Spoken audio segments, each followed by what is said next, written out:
ओम गणेशाय नमः। ओम नमः शिवाय। मैं निखिल ज्योतिष आचार्य आप सभी का मेरे चैनल पर पुनः स्वागत करता हूं। आशा करता हूं कि आप सभी स्वस्थ होंगे। महादेव की कृपा आप सभी पर सदैव बने रहे। ये वीडियो वृषभ यानी कि टॉरस के लिए बहुत विशेष है, क्योंकि वीडियो है आने वाले सप्ताह यानी कि 19 मई से 25 मई 2025 के साप्ताहिक राशिफल के बारे में। कैसा रहेगा आने वाला सप्ताह वृषभ के लिए। जो मेरा साप्ताहिक राशिफल होता है वो प्रमुखतः चंद्रमा और उनकी गति पर आधारित होता है। चंद्रमा एक ऐसे विशेष ग्रह हैं जो बहुत तेज गति से भागते हैं और करीबन 2.25 से 2.5 दिन में अपनी राशि बदल लेते हैं। मन के कारक है और उनकी विशेषता यह भी है कि जिस भी भाव में जाते हैं उसको एक्टिवेट कर देते हैं। इसीलिए डे टू डे एक्टिविटीज़ पर उनका इम्पैक्ट बहुत होता है और इसलिए साप्ताहिक राशिफल की विशेषता बहुत होती है। क्या प्रभाव रहेगा आने वाले सप्ताह में हमारे जीवन पर चंद्रमा का और बाकी ग्रहों का, ज्योतिष के माध्यम से इस चीज़ को समझने के लिए साप्ताहिक राशिफल अति विशेष होता है। यदि आपकी लग्न राशि या चंद्र राशि टॉरस है, वृषभ है, दोनों ही गाइडेंस के लिए इस राशिफल को देख सकते हैं। जहाँ से आपको ज़्यादा रिलेट करता है, सूट करता है, वहाँ से इसको देखिए। व्यक्तिगत तौर पे मेरा मानना है लग्न राशि से देखेंगे तो अच्छा। इनकेस नहीं पता तो आप अपनी चंद्र राशि से भी इसको देख सकते हैं। शुरू करते हैं। चंद्रमा आपके 10वें भाव में आ जाएंगे। 19 मई को तो देखिए पूरा दिन मकर में ही रहेंगे और मकर तक तो हमने डिस्कस कर लिया है। तो 20 मई को अर्ली मॉर्निंग 5-6 बजे के आसपास वो आपके 10वें घर में आ जाएंगे यानी कि कुंभ में। और 22 मई दिन के 1 बजे तक उनका प्रवास यहीं पर रहेगा। 10वें घर के चंद्रमा अच्छा ही प्रभाव देते हैं। उपजय भाव के स्वामी हैं और उपजय भाव में आ गए। ये सीधा इंडिकेट करता है कि रुके हुए काम, अटके हुए काम, करियर में हो, प्रोफेशनल लाइफ में हो, दोनों में ही लाभ मिलेगा। गुरु की दृष्टि भी है नवी और गुरु लाभेश भी हैं, अष्टमेश भी हैं। लाभेश होने के नाते धन की प्राप्ति करियर हो या बिजनेस दोनों में दिख रही है। और क्योंकि वो अष्टमेश है और राहु के साथ बैठ के चेंज दिखाता है, तो जो लोग जॉब चेंज करने का विचार कर रहे थे, विदेश में जॉब ढूंढ रहे थे, उन दोनों के लिए ये जो समय है 2.5 दिन का, ये बहुत अच्छा है। अब यूजली 2.5 दिन में ना ही जॉब बदलती है, एकदम विदेश में जॉब मिलती है, पर प्रोसेस आगे बढ़ सकता है। वो डिपेंड करता है आप किस लेवल पर है। अगर एकदम एंड में है तो हो सकता है यहाँ पे सब कुछ कंफर्म हो जाए, या फिर कुछ आगे ढूंढने का आपको मौका प्राप्त हो सकता है या आगे बढ़ने का मौका प्राप्त हो सकता है।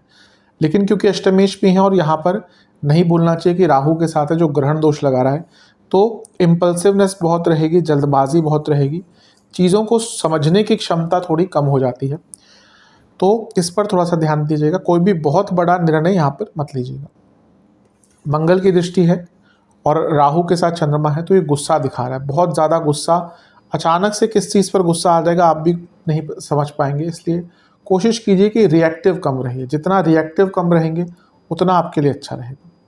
नवांश कुंडली इंडिकेट कर रही है और हाँ, और किसी का प्रभाव तो नहीं, नवांश कुंडली इंडिकेट कर रही है कि कुछ कॉम्प्लीमेंट्स आपको मिल सकते हैं, पर अपना फोकस मत हटने दीजिएगा। दशांश कुंडली कार्य क्षेत्र में वही कहूँगा कि रिकॉग्निशन थोड़ा बहुत यहाँ पे प्राप्त होता हुआ दिख रहा है। बिजनेस के हिसाब से आगे बढ़ने का टाइम है, कुछ यहाँ पे लाभ प्राप्ति की ओर इशारा दिख रहा है, या कोई काम बहुत टाइम से अटक रहा था वो पूर्ण हो सकता है। लव लाइफ, अगर कुछ गलती आपसे हुई है तो उसको एक्सेप्ट कर लीजिए, या नहीं भी हुई और आर्ग्यूमेंट्स होते जा रहे हैं तो कभी कभी होता है एक्सेप्ट कर लो और आगे बढ़ो।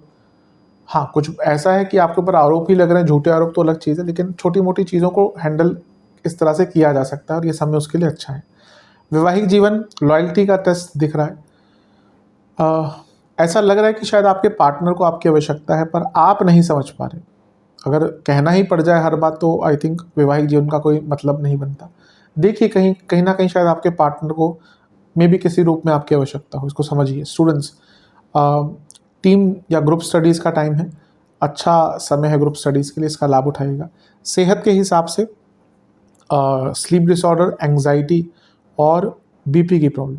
सर्वाष्टक में आपका 12वां भाव अत्यंत बली है। खर्चे बढ़ेंगे, लेकिन जॉब चेंज के लिए जैसा मैंने कहा था अच्छा टाइम। 22 मई दिन के 1 बजे के आसपास चंद्रमा राशि बदलकर आपके 11वें घर में आ जाएंगे यानी कि मीन में। और 24 मई दिन के 2 तक यहीं पर रहेंगे। चंद्रमा का 11वें घर में आना एक प्रकार से अच्छा ही होता है। यहाँ पे वो लाभ स्थान में है और काम त्रिकोण के स्वामी यानी कि इच्छाओं की पूर्ति। उपचय भाव के स्वामी उपचय भाव में, गति, काम में बहुत गति मिलेगी। यहाँ पे वो उच्च के शुक्र के साथ हैं जो लग्नेश भी हैं। ये बहुत बड़े धन की प्राप्ति दिखा रहा है, बहुत बड़े धन की प्राप्ति। और यहाँ पे शनि के साथ भी हैं जो योग कारक हैं, आपके भाग्येश भी हैं, कर्मेश भी हैं, और वृषभ के लिए योग कारक है। तो कोई ऐसा काम जो बस अटक ही गया था, जिसमें कुछ उम्मीद ही नहीं दिख रही थी, वो कार्य यहाँ पर आपका पूर्ण हो सकता है। गुरु से भी केंद्र में है तो ये भी एक अच्छी निशानी है। यानी कि समय जो है आपका काफ़ी अच्छा, काफ़ी शुभतापूर्ण दिख रहा है। समय का लाभ उठाइएगा। बस शुक्र उच्च के हैं और चंद्रमा साथ में है तो लालच बहुत रहेगा। और शनि के साथ विष दोष बन गया तो क्या होगा ना कि एक पूर्णता की कमी रहेगी, इसके कारण आप थोड़ा सा उदासीनता की तरफ भी जा सकते हैं। अदरवाइज़ देखा जाए समय आपका काफ़ी अच्छा है, लाभ उठाइएगा। भौतिक रूप से तो बहुत अच्छा है, भौतिक बदलाव हो, भौतिक प्रभाव हो, सब में अच्छा रिजल्ट मिलेगा। नवांश कुंडली बता रही है कि आप अगर कुछ बड़ा करने जा रहे हैं तो आपको थोड़ा सा रेजिलिएंट बनना पड़ेगा। यानी कि ना बीच बीच में रुक नहीं सकते। अगर कुछ बड़ा अचीव करने जाते हैं तो उसमें अप्स एंड डाउन्स, ऑब्स्टिकल्स आएंगे ही। आपको बीच बीच में रुकना नहीं है, जो आप कर रहे हैं आजकल। दशांश कुंडली कार्य क्षेत्र में अगर कुछ डाउट हो तो पूछ लीजिएगा, क्लियर आउट कर लीजिएगा। बिजनेस के हिसाब से ठीक है, पर्सपेक्टिव थोड़ा बदलना पड़ेगा अगर आगे बढ़ना है तो ये टाइम अच्छा है उसके लिए। लव लाइफ की जहाँ तक बात है, आपको बहुत कुछ और सीखना पड़ेगा अपने पार्टनर और रिलेशनशिप के बारे में। थोड़ा सा अपना विचार बदलिए और अपने पार्टनर को समझने का, रिलेशनशिप को समझने का प्रयास कीजिए। वैवाहिक जीवन, कम्युनिकेशन की बहुत प्रॉब्लम दिख रही है। कुछ भी क्लियर ना हो तब तक कुछ ऐसी बात शुरू मत कीजिएगा जिसको आपको लगता है कि बाद में जाकर फिर इसके कारण डाउट्स क्रिएट होंगे। तो कुछ भी जहाँ पे अनक्लैरिटी है वहाँ पर ना ही आरोपीकरण करने हैं, ना ही कोई बात करनी है। जहाँ तक स्टूडेंट्स की बात है, थोड़ा सा डाउन टू अर्थ आ जाइए। लग रहा है कि आपके अंदर बहुत ओवर कॉन्फिडेंस आ रहा है। सेहत की जहाँ तक बात है,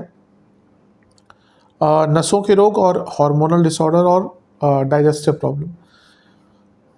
सर्वाष्टक में आपका भाग्यस्थान बली है। ये बता रहा है कि भाग्यस्थान बली और चंद्रमा लाभ स्थान में है तो बहुत बड़े धन की प्राप्ति हो सकती है। 24 मई दिन के 2 बजे के आसपास चंद्रमा राशि बदलेंगे और आपके 12वें घर यानी कि मेष में प्रवेश कर जाएंगे और सप्ताह के अंत तक यहीं पर रहेंगे। इससे एक दिन पहले बुध का गोचर भी हो चुका होगा और वो आपके लग्न भाव में यानी कि वृषभ में आकर बैठ जाएंगे। चंद्रमा का 12वें घर में आना बहुत अच्छा नहीं माना जाता। चंद्रमा आपके तीसरे घर के स्वामी हैं और 12वें घर में बैठे हैं। ये अचानक से यात्राओं का योग दिखाता है। यहाँ पे केतु की दृष्टि है। ये हाँ, एक अच्छी चीज़ है 12वें घर में चंद्रमा केतु का प्रभाव। कोई कार्य अगर बन नहीं रहा था, कोई कार्य आपका अटके जा रहा था, कोई प्रॉब्लम का सॉल्यूशन नहीं मिल रहा था, तो अचानक से कुछ उसका सॉल्यूशन आपको प्राप्त हो सकता है। कोई ऐसा आइडिया आ जाएगा जो उस प्रॉब्लम को सॉल्व करेगा। लेकिन केतु का प्रभाव चंद्रमा पर, जो चंद्रमा 12वें घर में है ऑलरेडी, ये थोड़ा सा उदासीनता भी दिखाता है, पुरानी सोच भी दिखाता है, पुरानी चीज़ों की तरफ बहुत ध्यान जाएगा और आप आनंदित नहीं हो पाएंगे। टाइम ऐसा है कि कुछ अच्छा भी हो गया आपके साथ, फिर भी आप आनंदित नहीं हो पाएंगे। अपनी मानसिक सेहत का बहुत ध्यान दीजिएगा। यहाँ पे शनि एक साइड है, सूर्य एक साइड है, तो ये पाप कर्तरी योग भी बन गया। इसके कारण भी चंद्रमा की दुर्बलता या चंद्रमा का प्रभाव थोड़ा सा नेगेटिव है। खर्चे हफ्ते के अंत में बहुत बढ़ेंगे और मानसिक सेहत का तो बहुत ध्यान देना पड़ेगा। नवांश कुंडली बता रही है उन लोगों से बातचीत कीजिए जो आपको समझते हैं, उसकी आवश्यकता दिख रही है। दशांश कुंडली कार्य क्षेत्र में एक्सेप्ट कर लीजिएगा कि कुछ अगर गलती होती है तो, और दूसरा अपनी लिमिटेशन भी एक्सेप्ट कीजिए। ऐसा लग रहा है आपको अपनी लिमिटेशंस नहीं पता और इसलिए प्रॉब्लम बढ़ती जा रही है। बिजनेस के हिसाब से ठीक है, बातचीत आराम से कीजिएगा, चीज़ें बहुत सॉल्व हो जाएंगी। लव लाइफ की जहाँ तक बात है, आपको अपनी बाउंड्रीज भी पता होनी चाहिए, आपके पार्टनर को भी बाउंड्रीज पता होनी चाहिए और बाहर वाले लोगों को भी। अभी लग रहा है कोई किसी को नहीं पता कि किसको कितना स्पेस देना है, किसका कितना इन्वॉल्वमेंट होना चाहिए। इस पर काम कीजिए। वैवाहिक जीवन, अपने लाइफ पार्टनर की सुनना शुरू कर दीजिए। खैर हमेशा तो नहीं सुना जा सकता, लेकिन ये टाइम है कि अगर वो कुछ कह रहे हैं तो उसको समझिए। एक अच्छे कन्वर्सेशन की आवश्यकता है, clear conversation, neat and clear. Students, आपको ना एक प्रकार से हर चीज़ पर ध्यान देना पड़ेगा। अभी लगता है आप एक ही चीज़ पर फोकस करते हैं और उसके बाद बाकी चीज़ें आपकी इग्नोर हो जाती हैं। इस पर बहुत विचार कीजिए।